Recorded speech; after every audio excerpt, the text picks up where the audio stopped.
ভালো চোখে ওরা কেন বলবে? আমি যেটাই আমি ওই রাজনীতির সাথে এটা কেন আসবে আমাকে বলেন।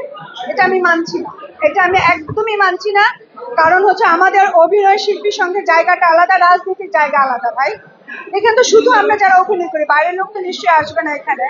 কেউ ভোট দিতে পারবে অভিনয় যারা না করে, যারা এনলিস্টেড না, তারা তো ভোট দিতে পারবে না। তাহলে এইখানে ওরা কেন হাত ঢুকাবে?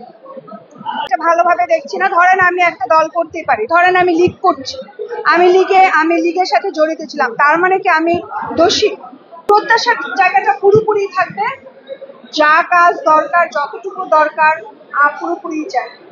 এটা আমার আমাকে যদি বলেন, আমি ব্যক্তিগতভাবে বলবো যেটা একটা উৎসব মুখর পরিবেশ। আপনাদেরও আমার মনে হয় তাই মানে ফিল হওয়ার কথা। আমার কাছে উৎসবই মনে হয়। ভোট দিতে আসলে সবার সাথে দেখা হয়, অনেক বছর হয়তো অনেক দিন কারোর সাথে দেখা হয় না, অনেকের সাথে দেখা হচ্ছে, কথা বলছি, ভোটও দিচ্ছি।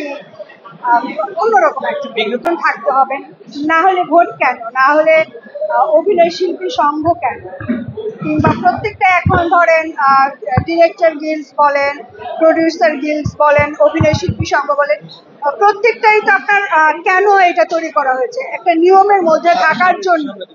এটা নিয়মের মধ্যে থাকার জন্য। অনেকগুলি ক্যামেরা কোন দিকে তাকানো, নতুন আছে, অনেকেই নতুন আছে, একেবারেই নতুন।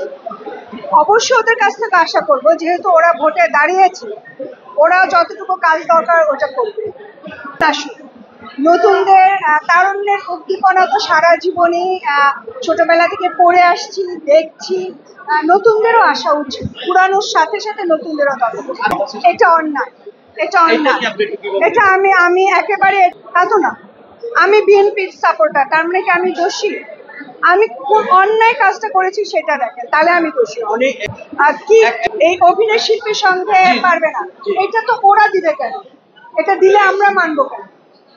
এটা তো আমাদের, শুধু আমরা যারা অভিনয় করি, এটা তাদের সংগঠন। এখানে বাইরের আমি কারো কথা আমি শুনবো কেন? সেই অধিকার না, রাখে না, একদমই রাখে না।